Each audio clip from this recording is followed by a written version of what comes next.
வணக்கம். நான் ஜோதிடர் குபேந்திரன். உங்கள் அனைவருக்கும் இனிய ஆங்கில புத்தாண்டு நல்வாழ்த்துக்கள். நாம் பொதுவாக இந்த 2026 ஆங்கில புத்தாண்டு பற்றி கொஞ்சம் பார்க்கலாம். அதுக்கப்புறம் அடுத்த வீடியோவில் விரிவாக விஷயங்கள்லாம் நான் சொல்கிறேன் உங்களுக்கு. சரிங்களா? இந்த ஆங்கில புத்தாண்டு பார்த்திங்கன்னா, அதாவது 1/1/2026 12 மணி நம்ம பிறகுது இல்லையா? இது இன்றைக்கி வியாழக்கிழமை பிறந்திருக்கு. இது நட்சத்திரம் பார்த்திங்கன்னா கிருத்திகை நட்சத்திரம். அதாவது ரிஷபராசியில் சந்திரன் உச்சமாக இருக்கார். லக்னம் கன்னியா லக்னம். லக்னம் என்ற நட்சத்திரம் பார்த்திங்கன்னா அஸ்த நட்சத்திரத்தில் இருக்குது. லக்னத்துக்கு 4ஆம் இடத்துல சூரியன், செவ்வாய், சுக்கிரன், புதன். 6ஆம் இடத்துல ராகு, 7ல் சனி, 10ஆம் இடத்துல குரு வக்கரமாக இருக்கார். 12ஆம் இடத்துல கேது. இதுதான் கிரக நிலைகள்.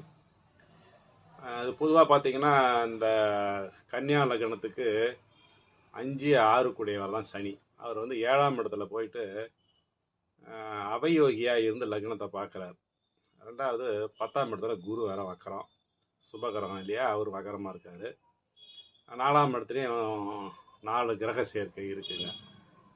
அதுவும் பார்த்திங்கன்னா சுக்கிரன், செவ்வாய், புதன் எல்லாமே சூரியன்கிட்ட அஸ்தங்கிற தோஷம் பெற்றிருக்கிறாங்க. அதனால் இந்த 2026 பொதுவாகவே உலக அமைப்புக்கு கொஞ்சம் அவ்வளோ சிறப்பானதாக இல்லைங்க.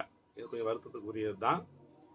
இருந்தாலும் இதை சந்திரன் நல்லா லக்னம் என்ற நட்சத்திரபதி 9ஆம் இடத்துல பாக்கியஸ்தானத்தில் இருக்கிறது ரொம்ப ரொம்ப நல்ல விஷயம். அதனால் இதுக்கு முக்கியத்துவம் இது எதை குறிக்காட்டுதுன்னா, உங்களுக்கு இது இறை நம்பிக்கை. உங்களுக்கு எந்த மதம் பிடிச்சதுன்னா அந்தந்த மதத்தில் இறைவனை முழுமையாக பிரார்த்தனை பண்ணுறது, இந்த பிரபஞ்சத்தை முழுமையாக நம்பி அங்கே வணங்கினீங்கன்னா கண்டிப்பாக நமக்கு பெரிய பாதிப்புகளை கொடுக்காதுங்க. ஏன்னா கர்மத்தை கொடுக்கக்கூடிய சனி பகவான் லக்னத்தை 6ஆம் அதிபதியாக இருந்து பார்க்கறதால சில நோய் நொடிகள், பொருளாதார சிக்கல்கள் அதிகமாக உலகத்தில் நாட்டுக்கோ மக்களுக்கோ ஏற்படுறது வாய்ப்பு அதிகம். சரிங்களா? இதை இதுக்கு விரிவான விளக்கங்கள், இதுக்கு என்ன இறை வழிபாடு என்ன பண்ணலாங்கிறத உங்களுக்கு நம்ம அடுத்த வீடியோவில் விளக்கமாக சொல்கிறேன். இப்போதைக்கு பார்த்திங்கன்னா நீங்கள் 9ஆம் இடத்துல சந்திரன் இருக்கிறதால சந்திரன் கிருத்திகை நட்சத்திரத்தில் இருக்கிறதால ஒவ்வொரு திங்கட்கிழமை மற்றும் வெள்ளிக்கிழமைகளில் சூலினி துர்கா இந்த வழிபாடு நீங்கள் பொதுவாக வழிபடுறது இந்துக்கள் ரொம்ப ரொம்ப உங்களுக்கு உயர்வை கொடுக்கும். சரிங்களா? இந்த பதிவு உங்களுக்கு பிடிச்சதுன்னா லைக் பண்ணுங்கள்.